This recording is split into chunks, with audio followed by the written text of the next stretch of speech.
DK Shivakumar CM ಕನಸಿಗೆ ಎಳ್ಳು ನೀರು. ದಿಲ್ಲಿಯಲ್ಲಿ ಸಿದ್ದರಾಮಯ್ಯಗೆ ಮೇಲುಗೈ, ಹೊರಬಿತ್ತು ಹೈಕಮಾಂಡ್ ತೀರ್ಪು. ವಿಜಯ ಕರ್ನಾಟಕ ವೆಬ್ ವೀಕ್ಷಕರಿಗೆ ನಮಸ್ಕಾರ.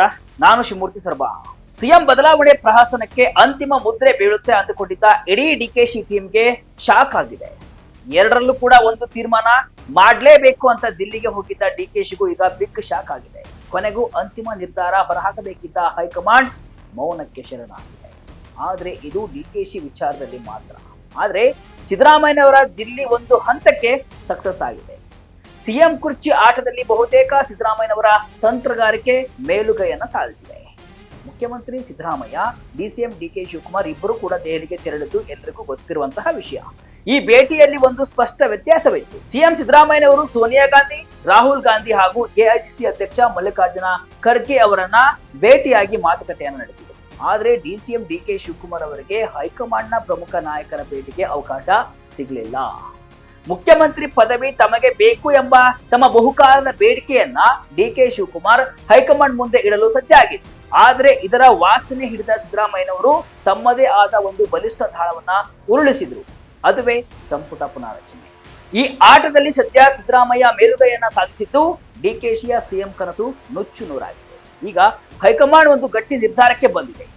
ಅದು ಏನು, ಇಲ್ಲಿ ಡೀಟೇಲ್ ಆಗಿ ನೋಡೋಣ. ಜೊತೆಗೆ ಡಿಕೆ ಶಿವಕುಮಾರ್ ಅವರು ಕೆಪಿಸಿಸಿ ಅಧ್ಯಕ್ಷ ಸ್ಥಾನದಿಂದ ಕೆಳಗಿಳಿಯುವಂತಹ ಮಾತನ್ನು ಕೂಡ ಹೇಳಿದ್ದಾರೆ. ಅದರ ಬಗ್ಗೆಯೂ ಕೂಡ ನೋಡೋಣ.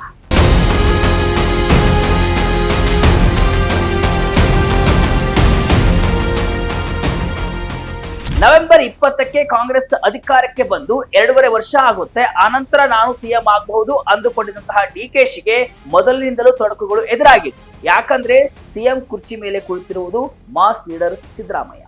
ಅಷ್ಟು ಈಸಿಯಾಗಿ ಕುರ್ಚಿಯನ್ನ ಬಿಟ್ಟುಕೊಡಲ್ಲ ಅನ್ನೋದು ಡಿಕೆಶಿಗೂ ಗೊತ್ತಿತ್ತು. ಹೀಗಾಗಿ ತೆರೆಮರೆಯಲ್ಲಿ ಏನೇನ ಕಸರತ್ತನ್ನ ಮಾಡ್ಬೇಕಿತ್ತು ಎಲ್ಲವನ್ನೂ ಕೂಡ ಮಾಡ್ತಾ ಇತ್ತು. ಹೀಗಾಗಿ ನವೆಂಬರ್ 20ರೊಳಗೆ ತಮಗೆ ಸಿಎಂ ಕುರ್ಚಿ ಅಂತ ಕನ್ಫರ್ಮ್ ಮಾಡಿಕೊಳ್ಳಲು ದಿಲ್ಲಿಗೆ ಬಂದಿದ್ರು. ಆದ್ರೆ ಆಸೆ ಕೈಗೂಡಲಿಲ್ಲ. ಇವರಿಬ್ಬರ ಕಚ್ಚಾಟಕ್ಕೆ ಹೈರಾಣಾಗಿರುವ ಹೈಕಮಾಂಡ್ ಈಗ ಒಂದು ಅಂತಿಮ ಹಂತಕ್ಕೆ ಬಂದಿದೆ. ಸಿದ್ದರಾಮಯ್ಯ ವರ್ಚಸ್ಸು, ಡಿಕೆ ಶಿವಕುಮಾರ್ ಸಾಮರ್ಥ್ಯ ಒಟ್ಟಿಗೆ ಸಾಗುವುದನ್ನ ಬಯಸಿ ಪವರ್ ಶೇರಿಂಗ್ ವಿಚಾರದಲ್ಲಿ ಮುಗುಮ್ಮಾಗಿ ಉಳಿದಿದ್ದಂತಹ ಹೈಕಮಾಂಡ್ ಪ್ರಸಕ್ತ ರಾಜಕೀಯ ಬೆಳವಣಿಗೆಯಲ್ಲಿ ಇಕ್ಕಟ್ಟಿಗೆ ಸಿಲುಕಿದೆ. ವರಿಷ್ಠ ನಾಯಕರಿಗೆ ನವೆಂಬರ್ ಕ್ರಾಂತಿಯ ತಾಪ ತಟ್ಟಿದೆ.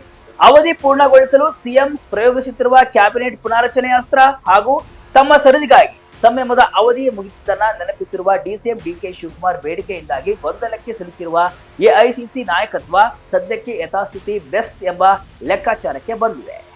ಸಿಎಂ ಬದಲಾವಣೆಗೆ ಸಿಗದ ಕ್ಲಾರಿಟಿ, ಗೊಂದಲ ಕೂಡಾದ ರಾಜ್ಯ ಕಾಂಗ್ರೆಸ್. ಅಂತಿಮ ನಿರ್ಧಾರ ಹೇಳಬೇಕಾಗಿದ್ದ ಹೈಕಮಾಂಡ್ ಈಗ ನುಣುಚಿಕೊಂಡಿದ್ದು ನಿರೀಕ್ಷಿತ ಬದಲಾವಣೆಗಳು ಕೆಲ ದಿನಗಳ ಮಟ್ಟಿಗೆ ಮುಂದೂಡಿಕೆ ಖಚಿತವಾಗಿದೆ. ಬಿಹಾರ ಫಲಿತಾಂಶದ ಬಳಿಕ ಸರಣಿ ಸೋಲಿನ ಬೇಸರದಲ್ಲಿರುವ ಹೈಕಮಾಂಡ್ ನಾಯಕರಿಗೆ ಕರ್ನಾಟಕದಲ್ಲಿನ ಅಧಿಕಾರವೇ ಭರವಸೆ ಮತ್ತು ಶಕ್ತಿ. ಪಕ್ಷ ಮತ್ತು ಸರ್ಕಾರದ ಹಿತದೃಷ್ಟಿಯಿಂದ ಸಿದ್ದರಾಮಯ್ಯ ಮತ್ತು ಡಿಕೆ ಶಿವಕುಮಾರ್ ಇಬ್ಬರು ಕೂಡ ಸಮರ್ಥ ನಾಯಕರು. ಒಟ್ಟಿಗೆ ಸಾಗುವುದನ್ನ ವರಿಷ್ಠರು ಅಪೇಕ್ಷಿಸಿದ್ದು ಸಿಎಂ ಕೋರಿಕೆ ಮತ್ತು ಡಿಸಿಎಂ ಬೇಡಿಕೆ ಎರಡು ವಿಚಾರದಲ್ಲಿ ಸಮಾಧಾನದಿಂದ ಕಾಯಲು ತಿಳಿ ಹೇಳಿದೆ.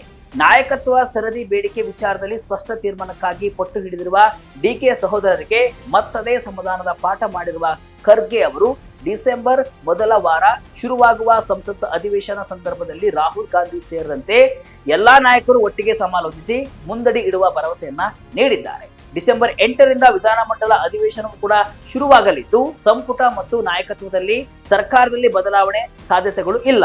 ಅಂದ್ರೆ ಸಂಪುಟ ಪುನರ್ರಚನೆ ಹಾಗೂ ನಾಯಕತ್ವ ಬದಲಾವಣೆ ಎರಡೂ ವಿಷಯಗಳು ಅನಿರ್ದಿಷ್ಟ ಅವಧಿಗೆ ಮುಂದೂಡಲ್ಪಟ್ಟಿವೆ.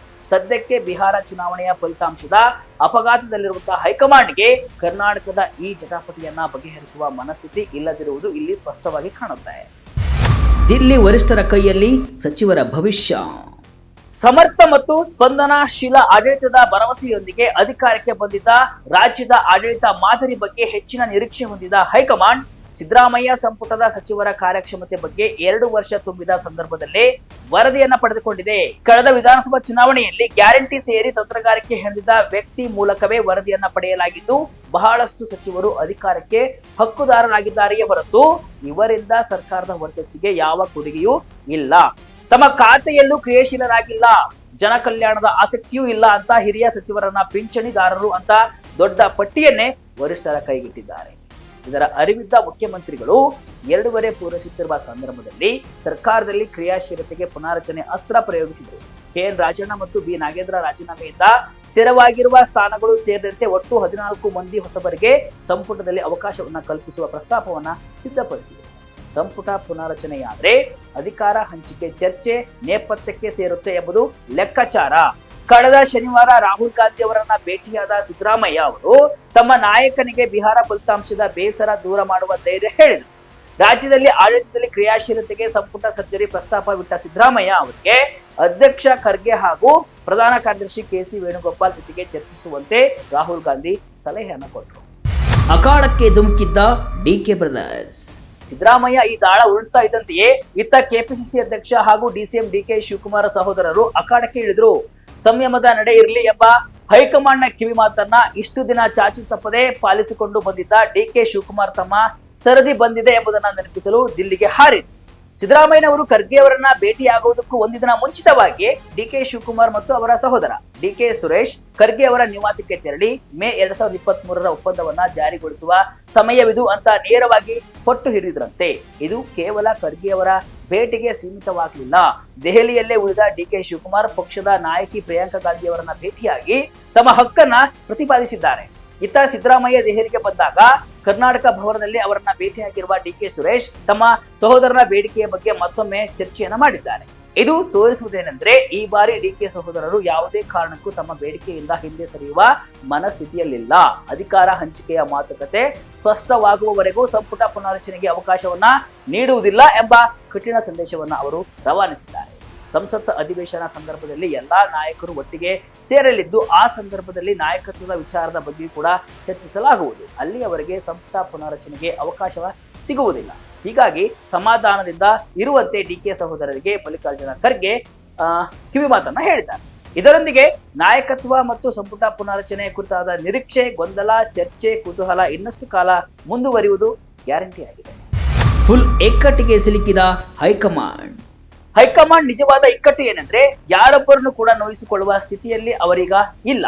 ಸಿದ್ದರಾಮಯ್ಯನವರನ್ನ ಅವಧಿ ಪೂರ್ವ ಕೆಳಗಿಳಿಸಿದೆ. ರಾಜ್ಯದ ಬಹುಸಂಖ್ಯಾತ ಅಹಿಂದ ವರ್ಗದ ಮತಗಳು ಕೈತಪ್ಪುವ ಭೀತಿ. ಇತ್ತ DK ಶಿವಕುಮಾರ್ಗೆ ಕೊಟ್ಟ ಮಾತು ತಪ್ಪಿದರೆ ಪಕ್ಷದ ಸಂಘಟನೆ ಮೇಲೆ, ಅದರಲ್ಲೂ ವಿಶೇಷವಾಗಿ ಒಕ್ಕಲಿಗ ಸಮುದಾಯದ ಮೇಲೆ ಮತ್ತು ಪಕ್ಷದ ಟ್ರಬಲ್ ಶೂಟರ್ ಮೇಲೆ ಪ್ರತಿಕೂಲ ಪರಿಣಾಮ ಬೀರುವ ಆತಂಕ.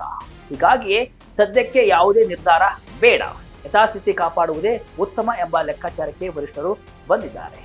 ಅಧ್ಯಕ್ಷ ಸ್ಥಾನದಿಂದ ಕೆಳಗಿಳಿಯುತ್ತಾರಾ DKಶಿ?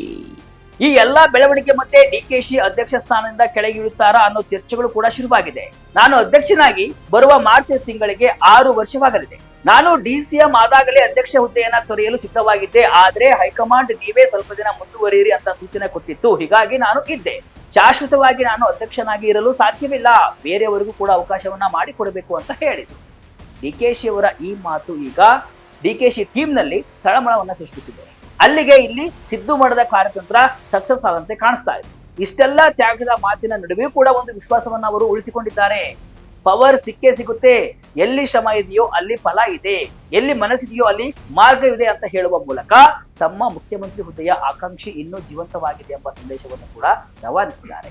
ಜೊತೆಗೆ ಇಂದಿರಾ ಗಾಂಧಿಯವರ ಮಾತನ್ನು ಕೂಡ ಉಲ್ಲೇಖಿಸಿ, ಜಗತ್ತಿನಲ್ಲಿ 2 ರೀತಿಯ ಜನರು ಇರ್ತಾರೆ, ಒಬ್ಬ ಕೆಲಸ ಮಾಡುವವನು, ಇನ್ನೊಬ್ಬ ಅದರ ಲಾಭ ಪಡೆಯುವವನು, ನೀವು ಮೊದಲ ಗುಂಪಿಗೆ ಸೇರಿ ಅಂತ ಹೇಳಿದ್ರು. ಇಲ್ಲಿ ಕೆಲಸ ಮಾಡುವವರು ಯಾರು ಮತ್ತು ಲಾಭ ಪಡೆಯುತ್ತಿರುವವರು ಯಾರು ಎಂಬ ಚರ್ಚೆಯನ್ನ ಹುಟ್ಟು ಹಾಕುವ ಮೂಲಕ ಸಿದ್ದರಾಮಯ್ಯನವರ ವಿರುದ್ಧ ಪರೋಕ್ಷವಾಗಿ ವಾಗ್ದಾಳಿ ನಡೆಸಿದಂತೆ ಕಾಣಿಸ್ತಾ ಇದೆ.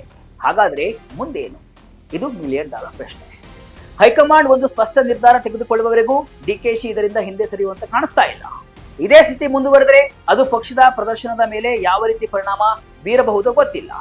ಈ ನಾಯಕತ್ವದ ಗೊಂದಲವು ಆಡಳಿತದ ಮೇಲೆ ಪರಿಣಾಮ ಬೀರುವುದಲ್ಲದೆ ಇವೆಲ್ಲವೂ ಕೂಡ ಸಾರ್ವಜನಿಕರನ್ನ ಕಾಡ್ತಾ ಇರುವಂತಹ ಪ್ರಶ್ನೆಗಳು. ಒಟ್ಟಿನಲ್ಲಿ ಸಿದ್ದರಾಮಯ್ಯನವರ ಸಂಪುಟ ಪುನಾರಚನೆ ಅಸ್ತ್ರ ಸದ್ಯಕ್ಕೆ ಗುರಿ ತಪ್ಪಿಲ್ಲ. DK ಶಿವಕುಮಾರ್ ಅವರ ನಾಯಕತ್ವದ ಸರದಿ ಬೇಡಿಕೆಯೂ ಕೂಡ ತಕ್ಷಣದ ಮನ್ನಣೆ ಸಿಕ್ಕಿಲ್ಲ. ಹೈಕಮಾಂಡ್ ಸದ್ಯಕ್ಕೆ ಕಾಯುವ ತಂತ್ರಕ್ಕೆ ಮೊರೆ ಹೋಗಿದೆ. ಆದ್ರೆ ಈ ಕಾಯುವಿಕೆ ಎಷ್ಟು ದಿನ? ಈ ಸಂಘರ್ಷದ ಮುಂದಿನ ಅಧ್ಯಾಯ ಡಿಸೆಂಬರ್ನಲ್ಲಿ ಕೊನೆಗಾಣುತ್ತಾ? ಅದನ್ನು ಕೂಡ ಕಾದು ನೋಡಬೇಕು. ಒಂದಂತೂ ಸತ್ಯ, ರಾಜ್ಯದ ಗ್ಯಾರಂಟಿ ಸರ್ಕಾರದೊಳಗಿನ ಅಧಿಕಾರದ ಹಗ್ಗಜಗ್ಗಾಟದ ಕುತೂಹಲ ಇನ್ನಷ್ಟು ಕಾಲ ಮುಂದುವರಿಯುವುದು ಕೂಡ ಒಂದು ಗ್ಯಾರಂಟಿ ಆಗಿದೆ.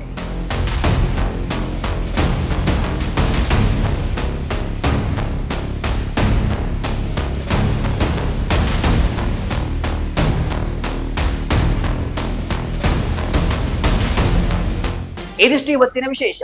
ಇದೇ ರೀತಿ ಹಲವು ವಿಶ್ಲೇಷಣೆ, ಮಾಹಿತಿ ಅಷ್ಟೇ ಅಲ್ಲ, ಮನರಂಜನೆಯ ವಿಡಿಯೋಗಳಿಗಾಗಿ ವಿಜಯ ಕರ್ನಾಟಕ ವೆಬ್ಸೈಟ್, ಫೇಸ್ಬುಕ್ ಹಾಗೂ ಯೂಟ್ಯೂಬ್ ಪೇಜ್ ಅನ್ನು ಫಾಲೋ ಮಾಡಿ. ಧನ್ಯವಾದಗಳು.